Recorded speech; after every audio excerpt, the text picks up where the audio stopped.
Hey guys, welcome back to the channel. I'm Mooner3D, and today is video update number 3 for the fully motorized Mark III Iron Man suit. And oh boy, has it been a week. Let's get into it. For this video, we are going over the hand electronics, the forearm missile, and the plan for this upcoming week. For the forearm specifically here, I did have to go in and add a little bit of coding to get the 3 separate servos to open and close properly. It is more of a temporary thing for now. It's not perfect, but the Crashworks code doesn't support anything beyond just 2 servos at the moment. They are working on that. They're going to get it fixed. I'll update you guys as soon as I get it fixed. Again, it works for now. It's temporary, but it will be fixed eventually. So with that, I'm not going to be going into detail on how I coded this to get it to work properly because it's a bit of a mess, but I can get by for now. The whole point of temporarily coding this was to make sure that I had everything set up properly, and it should be an easy fix once that official code comes out. So there's 2 major differences with this hand now since the last time I talked about it. One is I decided to fuse the 2 halves together. I was having a lot of trouble when it came to putting the elastic bands on the inside and getting it to flex open and then snap back. Anytime I'd move my hand with it on, it would open and close really easily, and it would pinch my fingers and hand, and it just felt really clunky overall. So I fused that all together. Now, still had to be able to get my hand in there, so I cut a big hole in the back of the glove. Now, it might look pretty ugly like that, but this hand plate does cover it well enough that I'm not too worried about it. Plus, when I get my hand in here and I just have enough room to slide it in, it gives me plenty of room to flex my hand open. That's good. So with the hand on, you might have noticed that I have a buckle back here that is secured with just a little bit of an elastic band. Now, the other half I fused onto the glove itself and actually kind of bent it out just a little bit. This would allow this to kind of hover over the glove here and allow for a little bit of extra movement when I needed to flex my hand. With these buckles, I decided to 3D print these. That way I knew they would fuse really good to the rest of what I've printed since it's the same plastic. Also, I can scale as needed. So now, with the button just temporarily taped on here, it's as easy as just snapping on that hand plate, and it stays pretty secure with that buckle and the elastic band. It wobbles around just a little bit, but I'm not going to be making too fast of movements. And now it's ready to go, so we'll plug it in, and all it takes is just flexing my hand. It'll hit that button and power on the glove.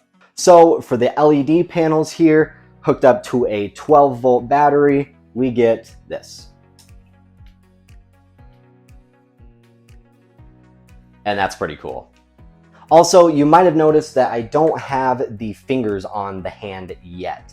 The problem that I'm having is that when I open up my fingers, it pushes on the rest of the hand and actually will push them off of my finger. So I'm having to kind of cut and sand those down just a little bit so I can get the movement that I need.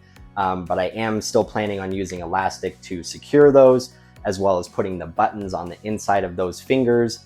But that I'm still continuing to work on. So with that, the right hand is done. It's all wired up. There's nothing more complicated that I need to do with that.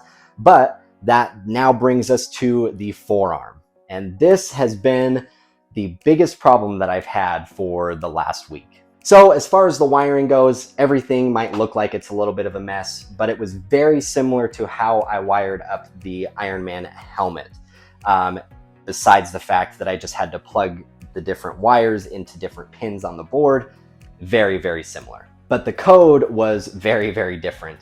There isn't anything in that code to tell that 3rd servo what to do, so I had to manually go in and temporarily adjust some things to get it to operate correctly. It is still a little bit of a mess, but I'll just show you. When I power the arm on, it's going to go to its default position, and for some reason it opens up this panel, as you will see here. Not really a big deal. All I have to do is just close this, and then it starts to operate normally. I'll press the button, it opens just fine, and then it closes just fine. Besides that panel still wanting to open up a little bit, again, I am working on getting that fixed, whether it's with Crashworks code or me figuring out what the heck I'm supposed to do. But for now, it works well enough. And if I don't get it fixed, all it takes is just a little tap and it looks okay for now. And that is the biggest reason why I'm not really going into detail on how I got it coded, because it is a little bit of a mess. It works well enough that I can definitely go to a convention like this, but hoping to have it fixed by then. Also, with that arm, I am going to need to find some way to have it rotate with my forearm. I'm thinking that that should be fixed by just using a little bit of foam on the inside of the forearm there, that it should rotate just fine. I might have to use some elastic bands and some more smaller buckles that are maybe attached to the hand to help it rotate correctly. But that's something that is probably not going to be worked on until a little bit later on when I really start putting the suit together. So with that, that's everything that I've done this past week for the Mark III Ironman suit.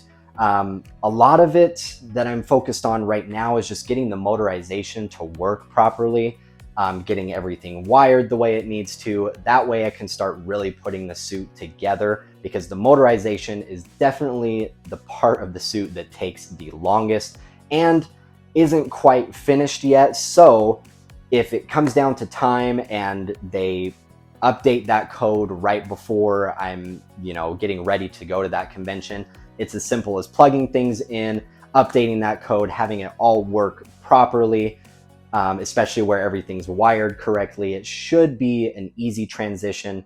But again, it works well enough for right now that I feel comfortable going to a convention like that. I'm hoping everything else works properly. There's a lot more servos that are involved for the chest area and especially the back. The legs should be really easy, as well as the other arms, since I've already done one of the arms, but we'll see.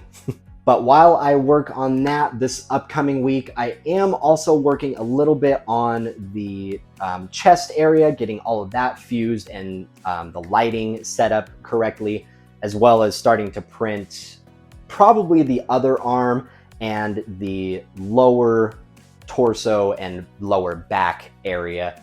Also, I do have one of the arms printed as of right now. I might have to cut into like the armpit section here to let it slide up just a little bit more. I'm still trying to decide if it fits properly. The shoulder, of course, is gonna go where the shoulder is supposed to go. But I'm planning on securing this using some pretty heavy duty keychains here that I'm going to attach to the shoulder, and then I'll attach the shoulder to the arm. And it should be pretty easy when it comes to putting on the arm and taking it off, but we'll see. This might be something that just kind of gets done either next week or might be a little bit later than that. Like I said, main focus is getting all the motorization done, since that is the most technical and difficult part. But besides that, everything's working pretty good. And that is everything today for the Mark III Ironman suit. Now, once again, I'm going to be focusing on all the motorization parts for the next couple of weeks. I'm going to try to get a few other things done in the meantime. I'll make sure to share all of that with you guys each week, letting you guys know what I've done the last week, whether it's something big or small. With that said, everything's going pretty smooth as of right now. The coding is definitely the most difficult part, but everything else is very easy. The wiring is a lot easier than I thought. Getting the lighting set up is super, super easy. Probably the easiest part of the entire suit. But everything's coming together exactly the way that I wanted, besides the coding. I'll adjust that later. Don't worry. So if you liked today's video and you want to continue seeing me put this whole suit together within the next couple of months, make sure to hit that like button and make sure to comment with any ideas and thoughts you have about the entire suit, or if you have any information out there for the code to put into the forearm and the shoulder missiles and everything else, please let me know that as well. I would very much appreciate having this whole headache of all the coding stuff just go away. That'd be amazing.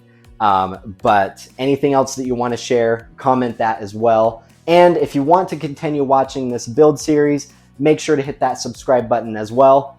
And we'll see you guys next week.